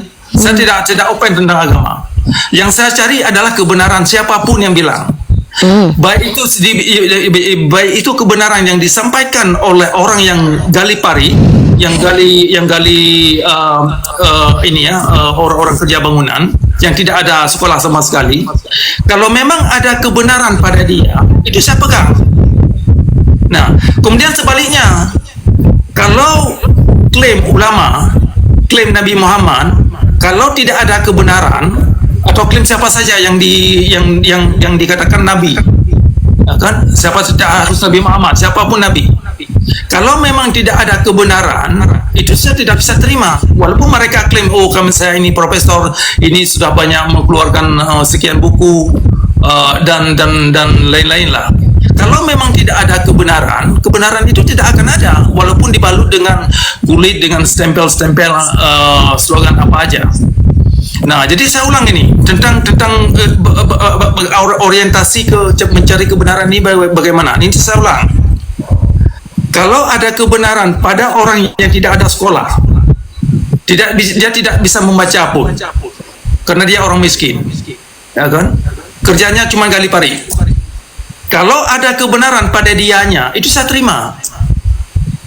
Nah, sebaliknya kalau orasi atau statement-statement para cendekiawan Muslim, baik itu datang dari Nabi atau diklaim dari Tuhan, kalau memang tidak ada kebenaran, kalaupun diklaim datangnya dari kitab-kitab apa gitu kan, datangnya dari profesor. Nah, kalau memang tidak ada kebenaran itu tidak mungkin dibuat-buat. Jadi esensi kebenaran itu harus ada dalam alam, harus bisa kita nilai bagaimana bentuknya, harus sama-sama bisa kita lihat. Nah, itu satu. Kemudian saya ingin kembali tentang pertanyaan Anda yang Anda ingin tanyakan tentang contoh-contoh yang tidak baik dalam unsur-unsur syariat Islam yang mengacu umat kepada kezaliman dalam beragama. Jadi pemaksaan jilbab, Anda katakan itu kewajiban. Yang wajib itu siapa? Yang wajibkan itu siapa? Karena itu persoalan terjemahan Al-Quran yang telah dibentuk oleh kaum ulama untuk mewajibkan jilbab itu kepada masyarakat. Nah, jadi ada masalah tentang terjemahan Al-Quran yang perlu kita lihat kembali, perlu kita tinjau kembali tentang persoalan pemaksaan jilbab kepada wanita. Nah, tadi saya sudah tunjukkan ada ayat yang memang sangat universal yang perlu dipertimbangkan, ayat 26 dari surah Al-Isra, di mana seindah-indahnya pakaian adalah akhlak, maka hiasilah dirimu dengan akhlak yang baik, karakter. Nah, bagaimana kita bisa tiba ke sana kepada karakter akhlak yang baik? Ya, bukan dengan cara ngancam-ngancam orang yang berselisih pendapat, dengan bakar-bakar rumah orang, ya dengan dalam kebencian. Misalkan Nabi Muhammad, ada hadis ini, Nabi Muhammad menyerukan untuk membantai kaum Yahudi agar orang Islam masuk syurga. Nah, ini ada hadis, silakan Anda baca nanti, bisa saya tunjukkan, dan banyak beberapa hadis yang dirawikan. Nah, ini kan ajaran-ajaran yang diakui atau yang diamalkan oleh orang-orang Arab, terutama orang-orang teroris, terutama orang Hamas. Nah, di dalam preambel atau di dalam charter Hamas itu mereka gunakan hadis-hadis yang demikian. Nah, kemudian di ayat 29 dan ayat 123 surah At-Taubah itu kan mengandung ajaran-ajaran, kalau kita pakai terjemahan standar sekarang ya, ke terjemahan Kawaket yang sudah lazim dipakai oleh orang Islam. Kalau kita pakai terjemahan demikian, dua ayat itu mengacu umat kepada ajaran-ajaran kebencian, benci tetangga, memusuhi kaum agama lain, dan menaklukkan agama-agama lain. Nah, jadi ada sejumlah ayat dalam Al-Quran yang terkait dengan qatilu atau qatil. Nah, jadi kata qatil itu perlu kita pikirkan, sehingga ayat Al-Quran itu tidak mengandung membunuh, dan memerangi agama lain. Jadi banyak masalah yang dalam Al-Quran itu yang perlu kita pikirkan kembali agar sejumlah ayat-ayat yang mengandung ajaran-ajaran kekerasan dalam beragama itu bisa diterjemahkan kembali. Ya, di antaranya ayat 29 dan ayat 123 dari surah At-Taubah dan ayat 51 dari surah Al-Maidah misalkan. Dan nah, jadi tidak hanya kita mengutip Al-Quran dan langsung memegang terjemahan yang sudah menjadi standar, itu menjadi kebenaran, tidak cukup.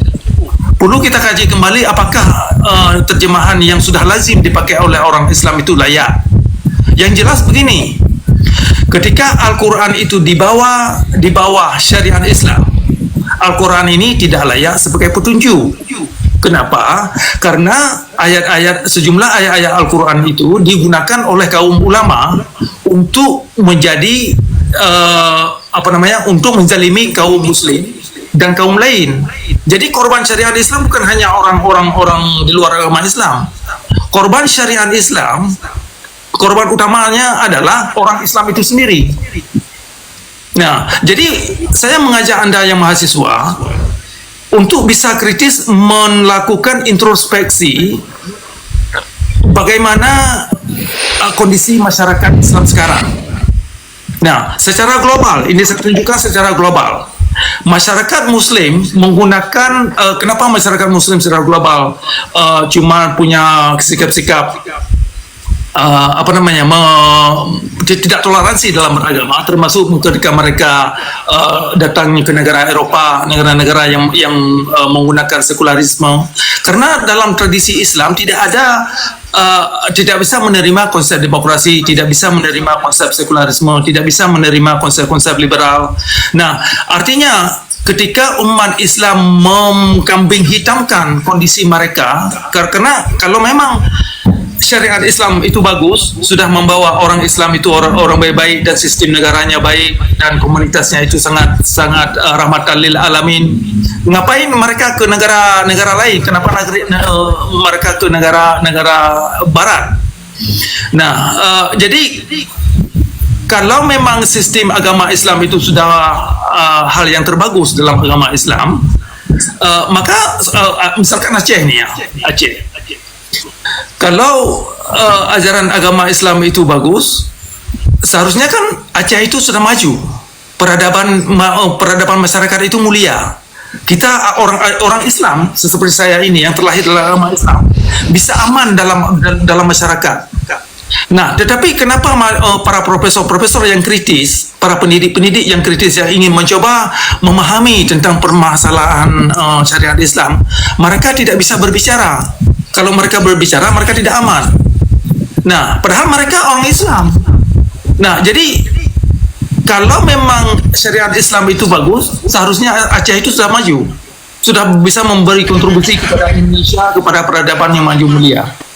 Ternyata pada kenyataannya umat Islam yang menggunakan syariat Islam, ternyata mereka terperogok ke dalam kezaliman dalam beragama dengan sikap-sikap halal darah.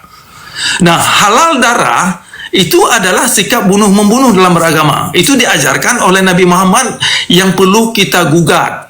Kenapa Nabi Muhammad menyuruhkan umat Islam membunuh kaum kita sendiri hanya gara-gara berbeda pendapat?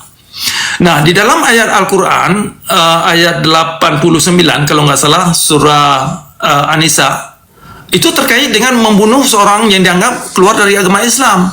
Nah, terjemahan yang demikian perlu kita kaji kembali. Kalau terjemahan yang digunakan oleh Kementerian Keagamaan mengandung ajaran yang demikian, itu perlu dikoreksi, perlu diterjemahkan kembali agar ayat-ayat yang demikian itu tidak lagi menjadi bumerang bagi umat Islam itu sendiri.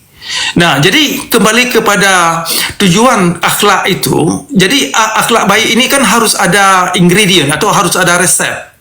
Resepnya itu apa? Narasi yang bagus yang perlu ditanam dalam hati dan dalam ini akal pikiran. Kalau narasinya tidak bagus, maka umat ini akan hasilnya akan tidak bagus. Berapa menit lagi Pak Cakra? Nah, ingin saya tambah sedikit. Persoalan pola pikir ini, kenapa pola pikir ini penting? Kan misalkan ayat 11 dari surah Ar-Ra'd. Di sana dikatakan innallaha la yughayyiru ma biqaumin hatta yughayyiru ma bi anfusihim. Itu kutipan, bukan seluruh ayat. Itu satu kutipan. Biasanya diterjemahkan, Tuhan tidak akan merubah nasibmu sebelum kamu. Terjemahan itu tidak banyak dimengerti oleh orang Islam. Kenapa? Bapak aja mungkin karena Bapak petani, jadi Bapak nggak ngerti. Padahal petani di kampung saya pintar-pintar. Udah saya potong aja kelamaan. Pak Cakra, ngerti data nggak? Data itu dokumentasi. Dari tadi saya 3 kali kasih kesempatan Anda, profesor-profesoran ini, tidak ada satupun data yang Anda tunjukkan. Anda kutip-kutip Al-Quran tanpa mengerti teks dan konteks. Satu. Yang kedua, Pak, inilah teman-teman yang nonton hampir 5.000 orang ini. Kalian kalau sekolah jangan sampai pagar. Dari tadi panjang kali lebar saya minta data, tapi Anda sudah panjang dan saya dari tadi minta data loh. Tunjukkan data ajaran di Islam yang memerintahkan orang habisi nyawa orang seperti yang ada di Biblos tanpa alasan yang jelas. Mana datanya, Pak? Kalau Anda saya dari tadi dengarkan Anda. Dalam surah At-Taubah, Anda adalah orang yang saya yakin akan bersama dengan banyak orang Kristen di Indonesia. Kalau penjajah datang ke Indonesia, Anda akan cium kudus dengan penjajah. Karena di dalam surat At-Taubah, dalam surat At-Taubah itu Anda dari tadi banyak fitnah. Kalau Bapak, bedanya Anda dengan Paulus adalah Paulus hidup di abad pertama, Anda hidup di tahun 2025. Tapi keseluruhan baik bentuk dan cara Anda berbohong pun sama persis dengan Paulus. Saya minta data. Saya minta kesediaan host. Apa ada kita mempunyai waktu berbicara, misalkan Anda lama sekali, Pak. Ada jumlah. Saya sudah melihat waktu Anda terlalu lama. Omongan Anda tidak memiliki dasar apapun. Anda kutip ayat Al-Quran tanpa mengerti. Dalam surat At-Taubah, asbabun nuzul ayat itu ketika Nabi sedang berperang. Otak Anda kemana? Tenang Jadi dulu, saya tenang. saya minta data sebagaimana ada di dalam Bible.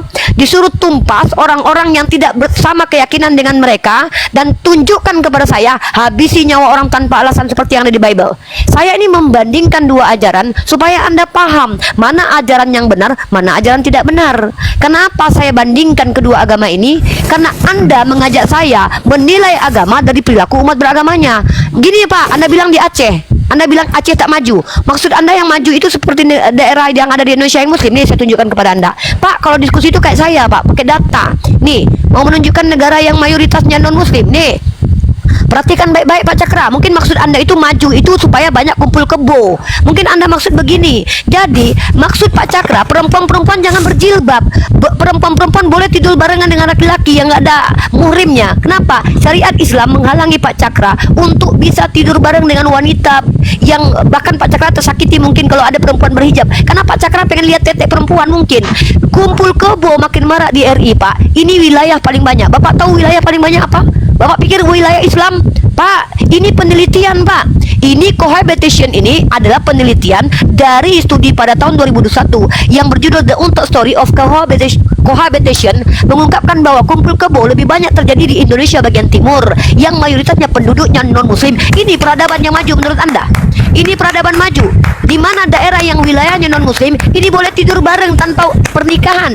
Anda bicara tentang Aceh, maju seperti apa yang Anda mau? Boleh kumpul kebo, boleh buka baju orang, boleh tak pakai celana dalam mau kemana-mana begitu. Itu yang maksud Anda maju, Pak. Kalau mau menunjukkan daerah yang sengklek, daerah yang laknat, ini Pak contoh data saya. Daerah kumpul kebo yang paling banyak itu daerah yang penduduknya non-muslim. Kenapa alasannya? Ini Pak, gara-gara ajarannya nih. Karena prosedur perceraian yang terlalu rumit. Nggak boleh mereka bercerai. Andai Anda Kristen, saya tidak tuduh Anda Kristen. Andai Anda Kristen, Anda adalah laki-laki yang sangat senang sekali hidupnya. Kenapa? Anda tabok istri Anda tusuk lubang belakangnya. Dia tidak boleh minta cerai. Makanya banyak kumpul kebo di daerah mayoritasnya non muslim. Saya pakai data. Anda pakai apa dari tadi bicara Aceh tidak maju, ini tidak maju. Itu Burundi maju tuh, mayoritas Kristen tuh. Jadi kalau bicara tuh pakai data. 3 kali saya tuntut Anda bicara pakai data. Yang Anda bawa adalah isi otak Anda yang tidak ada validasinya. Ini gara-gara jadi profesor-profesoran kayak gini nih. Main profesor-profesoran bicara seolah-olah benar tapi semuanya dusta. persis seperti Paulus, bentuk seperti Paulus, cara-cara pun persis seperti Paulus. Tolong Pak, Anda ini katanya mau mencerdaskan anak bangsa, jangan membotol-botoli orang Kristen yang udah pada botol di bawah sana. Mereka haleluya, haleluya, tapi Anda sedang menelanjangi agama mereka. Kalau saya ulangi sekali lagi ya, kalau Anda menilai keburukan agama dari perilaku umat beragama, Anda harusnya akui bahwa Kristen adalah agama terburuk sepanjang sejarah, karena pelaku kejahatan sampai detik ini didominasi oleh umat Kristen. Begitu cara diskusi, by data. Mentang-mentang Anda Islam terus Anda bilang Anda bicara benar gitu. No. Dia Kristen, Iya. bukan Islam. Jadi majalah Bang, kalau karena dustaku kemuliaan Tuhan Paulus, semakin melimpah, Paulus. kenapa aku harus dihakimi? Kalau bertemu orang Yahudi mengaku Yahudi, ketemu ahli Taurat mengaku ahli Taurat. Jadi begini Dia orang Kristen teman-teman. ini, orang kafir. Yes, kalian teman-teman yang menonton, anak-anakku yang menonton, jangan kalian ngaku profesor, jangan kalian terima gelar profesor kalau kalian cuma tukang cangkul. Ini rusak peradaban. Rusak peradaban. Mending kayak saya ngaku mahasiswi, karena memang saya mahasiswi. Ini gara-gara ini nih main profesoran. Orang Kristen mengatakan Anda profesor. Saya sudah excited sekali diskusi dengan Anda. Saya berharap dapat ilmu pengetahuan tadi. Apa yang kami dapat di sini? Apa yang Anda ucapkan dari tadi, Pak? Satu data. Do you understand what the meaning is data? Jangan bilang saya tidak pandai bahasa Inggris nih, walaupun agak-agak ini sedikit ya. Do you understand what the meaning is data? Please give me data. Data, Pak. Dokumen, literatur.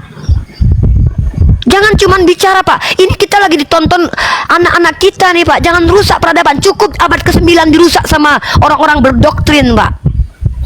Kasih saya data. Ada ajaran di Islam yang memerintahkan habisi nyawa orang tanpa alasan.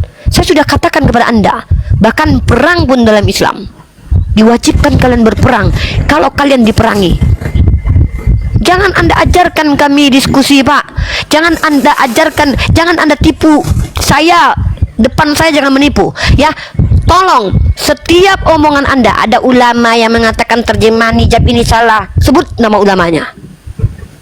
Oh, Aceh tidak maju. Kenapa Aceh tidak maju? Ada alasannya. Siapa yang telah meneliti? Saya punya penelitian. Anda punya apa? Tolong Pak, jangan bodoh-bodohi lagi umat Indonesia ini ya. Jangan, kalau orang Kristen Anda bodoh-bodohi ya saya tidak masalah. Pengikut-pengikut Edis Anda bodoh-bodohi saya nggak masalah. Anda aja dibilang profesor kok. Anda saja dibilang profesor loh. Anda dipanggil profesor loh. Oh my God. Aduh. Mungkin gini Pak, ini abang saya ini, beliau ini bukan cuma sekedar tukang cangkul ya Pak ya. Tapi beliau tidak perlu dikatakan profesor nih. Kalau dia mau jadi murid saya boleh. Kalau dia mau jadi murid saya boleh.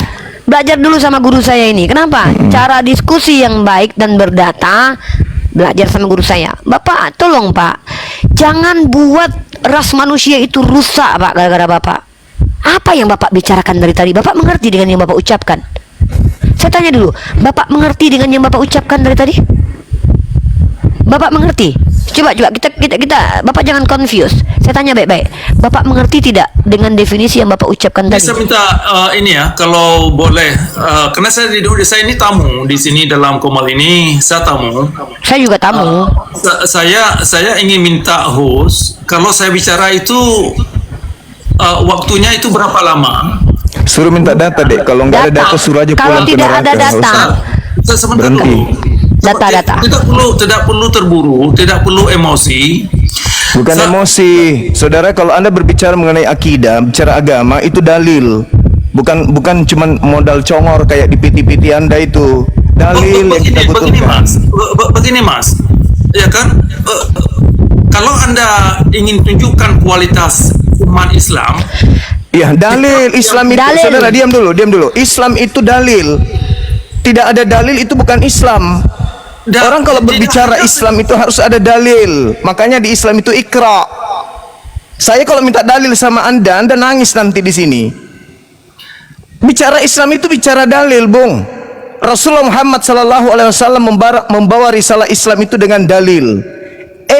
Ente mengaku Islam, mana ada Islam kayak Anda itu? Anda itu kafir, laknat. Paham? Allah saja menyanjung Nabi Muhammad. Ente setiap Anda buka PT Anda memaki Nabi Muhammad. Anda ngaku Islam. Islam dari mana ente?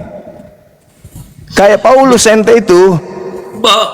Begini, saya ini ya, saya terangkan sedikit persoalan Tanpa dalil. sikap diskusi. Bisa saya bicara bagaimana? Atau silakan? Atau Nggak, memang kami akan mempersilahkan Anda berbicara kalau Anda memiliki dalil. Begini, saya tuangkan pemikiran saya. Nanti Anda ambil kesimpulan setelah saya Tidak bicara. bisa. Tidak bisa begitu. Ini tak kasih contoh ya. Tak kasih contoh, dengarkan baik-baik. Al-Quran surah Luqman, dengarkan. Ayat 15. Apabila orang tua kita kemudian berbeda akidah dengan kita, perintah Al-Quran, kita sebagai anak, untuk melakukan perbuatan akhlakul karimah yang baik, kita harus memperlakukan orang tua kita dengan fid dunya ma'rufan. Sedangkan di dalam kitab yang Anda imani, di dalam Kejadian, jelas sekali di sana diterangkan bahwasanya Kejadian 13 dan Ulangan, di dalam kitab Ulangan 13 maksud saya, di data nomor 6, nomor 7, nomor 8, diperintahkan seorang anak membunuh ibu kandungnya kalau dia beda akidah dengannya. Kita bandingkan data dong. Ulangan 13 nomor 6 perintah membunuh ibu kandung kalau dia beragama lain dengan kita. Di Al-Quran surah Luqman ayat 15 perintahnya untuk berbuat baik kepada kedua orang tua meskipun mereka beda akidah dengan kita.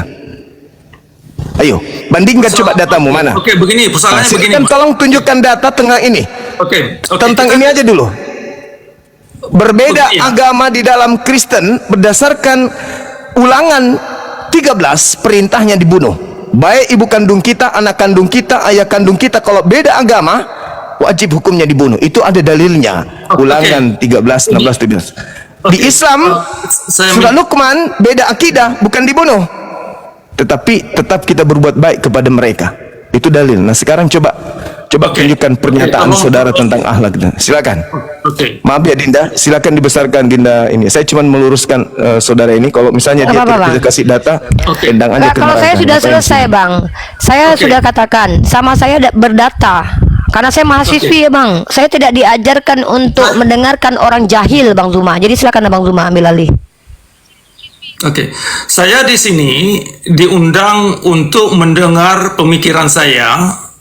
Tadi saya katakan waktu kita buka Komal ini, saya bukan orang untuk berdebat untuk mencari menang. Saya bukan orang corak-corak orang untuk menggunakan ad hominem terhadap seseorang. Saya bukan corak orang yang demikian. Saya seseorang untuk mencari kebenaran tentang substansi kebenaran yang dimaksud yang ada dalam alam. Saya bukan ideologi, bukan ideolog, seorang ideolog. Saya bukan mempertahankan ideologi. Nah, jadi Anda nampaknya salah mengerti, dikira saya ini orang ideolog, dikira saya ini orang Kristen. Tapi Anda di dalam argumentasi, sabar, Anda dalam argumentasi saudara, di setiap PT saudara itu menyalah-nyalahkan Islam, menyalah-nyalahkan Nabi Muhammad. Berarti Anda merasa menang. Anda merasa menang berarti. Karena Anda menyalahkan, ketika ada yang salah Anda yang menang. Makanya Anda pertanggungjawabkan setiap ucapan saudara yang berbicara mengenai akhlak. Boleh. Sabar dulu, sabar dulu, sabar dulu. Itu bagus. Nah, Iya, sekarang sabar dulu. Saya minta satu data di dalam Bible kitab Anda, baik perjanjian lama atau perjanjian baru, tindakan yang jangan ketawa Anda, jangan ketawa. Tindakan dengar dulu. Tindakan yang dipercontohkan Yesus kepada ibunya Maria yang baik. Ada nggak Yesus pernah memanggil ibunya dengan panggilan mama? Itu aja dulu. Oke, nampaknya Anda salah mengerti. Saya tidak salah mengerti. Anda Kristen, Anda kafir, Anda laknat, Anda kafir, bukan Islam. Oke. Tenang aja kawan-kawan. Tenang. Saya sangat tenang. Saya sangat tenang. Saya sangat tenang. Anda aja yang ketabok. Anda seorang kafir laknat yang mengaku-ngaku Islam, tapi Anda itu adalah kafir. Seorang Islam menghujat Nabi Muhammad itu mustahil. Hanya Paulus yang memiliki karakter seperti itu. Kepada orang Yahudi ngaku Yahudi, kepada orang Yunani ngaku Yunani, kepada orang yang melakukan Torah mengaku sebagai penganut Torah. Ya, hanya Paulus yang mencontohkan itu dan Anda mempraktekannya. Oke, jadi ada beberapa kali belakangan ini saya mengeluarkan beberapa statements atau video. Di antaranya saya mengatakan bahwasanya penegakan syariat Islam sesungguhnya adalah penegakan kezaliman Nabi Muhammad dalam beragama. Itu satu. Nah, itu fitnah. Mana contohnya? Anda memfitnah, Anda menghina itu. Tenang dulu. Jadi ini saya terangkan. Coba sabar dulu, tidak perlu buru-buru, Mas. Coba mana dalilnya coba. Yang Anda katakan sebagai landasan kezaliman dalam bersyariat. Tenang dulu, tidak perlu buru, tenang dulu, dengar dulu. Coba sabar. Coba memiliki kesabaran. Coba Anda berbicara pakai dalil. Berbicara pakai dalil. Boleh nggak Anda berbicara pakai dalil? Boleh nggak? Saya tunjukkan kebohongannya aja Bang ya. Dia bilang dia bukan Kristen ya Bang ya. Dalam Cornelius Rahmato Jati Channel, Pak Cakra Aceh percaya Yesus. Teman-teman perhatikan ya. Kalian lihat itu Paulus ini Cornelius Rahtomo Jati Channel. Bapak ini percaya kepada Yesus. Teman-teman perhatikan, mirip sekali dengan Paulus. Iya, bertemu memang. Yahudi, bertemu ahli Taurat, mengatakan ahli Taurat walaupun bukan ahli Taurat. Ngeri Pak. Bapak ini tipu sekali loh, Pak. Mungkin ditendang aja orang ini. Ngapain dia tinggal di sini? Sebentar dulu, kita diskusi. Sebentar, tenang dulu. Anda kalau ngaku Kristen baru saya mau diskusi dengan Anda. Ngaku enggak? Begini, Ngaku enggak Kristen? Begini, saya kena coba yang baru saya katakan tentang persoalan hubungan syariah Islam dengan kelakuan Nabi Muhammad. Ini coba didengar dulu. Kemudian ada suatu pernyataan lagi, saya katakan bahwasanya Nabi Muhammad itu adalah fiksi. Ya, ini akan saya terangkan dua statement ini. Botak. Jadi, menyerang Nabi Muhammad dengan tuduhan seperti itu, tak? Itu otakmu nggak berfungsi berarti. Dengar, makanya coba didengar dulu. Jadi teman-teman ya, teman-teman ketika kita sudah membongkar kebodohan ya. Pertama, orang Kristen mengatakan dia profesor. Itu kenapa saya katakan umat Kristen senang dengan kebodohan. Profesoran dikatakan profesor. Ternyata botak Paulus bukan profesor. Kang Cangkul diprofesorin sama Oten. Ternyata Kristen, tuh Kristen agamanya, ngaku-ngaku Islam. Teman-teman perhatikan ya, kenapa kita harus permalukan orang seperti ini supaya generasi kita nggak dibohong-bohongi dan dibodoh-bodohi. Ngakunya Profesor Cakra, memang kalian lihatlah si Edwin kayak pas itu Profesor Metatron. Memang dengan dusta mereka harus sebarkan agamanya pada akhirnya guys. Bilang profesor loh. Jadi kasihan Kristen ini. Kita itu tidak perlu gini lah. Tidak perlu sok lembut, sok baik. Saya bilang, maaf ya Bang Zuma ya. Perhatikan baik-baik. Tidak perlu sok lembut, sok baik. Karena tai itu lembut tapi bau dan kotor. Umat Islam nggak ada kayak gitu sok-sok lembut. Nggak ada menye-menye kita. Benar katakan benar, salah katakan salah. Dari tadi kita tuntut data. Tidak satu pun data yang dia ucapkan. Tapi semua yang diucapkan adalah tuduhan seperti tuduhan Kristen persis. Silakan Bang Da. Iya, jadi saya melihat PT beliau tadi disampaikan sama sahabat Al. Saya buka PT beliau. Ternyata dia isinya menghujat Nabi Muhammad kaitannya dengan syariat. Sementara dia mempraktikkan mengikuti apa yang disyariatkan Nabi Muhammad, memelihara jenggot dan mencukur kumis. Lucu orang ini. Kedustaannya sudah terbongkar. Pertama, saya pikir dia profesor Bang, karena setiap VT-nya dia dikatakan profesor. Lalu dia bilang, saya bukan profesor, tidak pernah sekolah Bang. Tidak pernah sekolah. Tadi saya sudah record itu, ada di YouTube itu. Tidak pernah sekolah ternyata, tidak pernah secara akademik menimba ilmu pengetahuan. Inilah Kristen-Kristen yang menonton. Mereka mengatakan bahwa Cakra adalah profesor. Inilah kenapa teman-teman, penting kita itu ketika ada klaim sepihak, kita identifikasi dulu Seperti itu. Dan kedustaan-kedustaan yang dilakukan oleh umat Kristen. Ini fakta. Ini saya tunjukkan videonya nih. Kalau dia dikatakan sebagai orang yang mengakui percaya kepada Yesus. Kalau Ya. dia ngaku Kristen, naikkan kembali. Saya diskusi sampai 2 tahun non-stop pun saya layani. Tapi kalau dia berpura-pura Islam, itu yang saya tidak suka. Tapi kalau dia ngaku saya Kristen, ayo. Ini bang, ada videonya nih. Coba diperdengarkan sore. Ya, kami orang Aceh sama seperti abang kami yang naik tadi. Kami orang Aceh, kalau tidak menyinggung nama daerah dan nomor satu nama agama seperti Bapak ngomong tadi Nabi Muhammad sesat, itu Pak, maaf dulu saya ngomong dulu Pak. Dimanapun keberadaan Bapak nggak nyaman. Jadi tolong Pak, tolong. Ya, abi kita juga asli orang Aceh, walaupun sudah berbeda agama, saya yakin tidak mungkin abi kita membenci nama Aceh walaupun beda agama. Maaf punten Pak, saya minta maaf. Seperti Bapak ngomong tadi, lebih bagus Bapak minta maaf saja. Minta maaf saja dan tidak berulang lagi membawa-bawa Aceh, apalagi Memang saya dan Bang Zuma memang bukan orang yang akan mendengarkan kejahilan berlama-lama. Cuman memang saya harus mempertontonkan kebodohan orang tuh paling nggak 3 kali. Sekali, 2 kali, 3 kali. Kita akan bongkar kebodohannya. Dan habis itu kita blacklist. Tidak perlu lagi kita letakkan di forum manusia begitu. Iya. Itu. Kalau dia mengaku Kristen, silakan suruh naik ke sini. Kita diskusi dengan dia. Tapi selama dia masih ngaku-ngaku Islam tapi menghina Nabi Muhammad, menghujat Nabi Muhammad, itu bagaimana bisa diterima sebagai seorang muslim tapi kemudian dia menghina Nabi Muhammad? Ini apa lagi nih? Ini siapa ini? Tunggu. Bentar Bang ya. Ini Bisa nggak Bapak ini diturunkan aja orang kayak udah gini? turunkan aja lah, sopan Ngapain kali. dinaikkan orang? Ya. Jadi betul Bang, saya memang penasaran berjumpa dengan Bapak Botak Paulus ini karena saya udah lama nonton video-video dia menghujat Rasulullah. Sudah lama.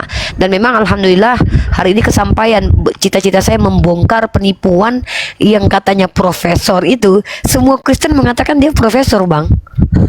Ternyata Profesor karena dia menghujat Nabi Muhammad. Makanya Profesor. Ya. Ya Edis aja mungkin nanti dilantik Tuhan juga tuh karena dia menghina Nabi Muhammad. udah. Edis itu udah diakui Jadi Kristus Tuhan? aja, Bang. Udah jadi diakui sebagai Kristusnya. Oh. Namanya nanti Ya, insya syukur. Allah akan ada gereja Edis Takjil Kristus nanti. Gereja ETK.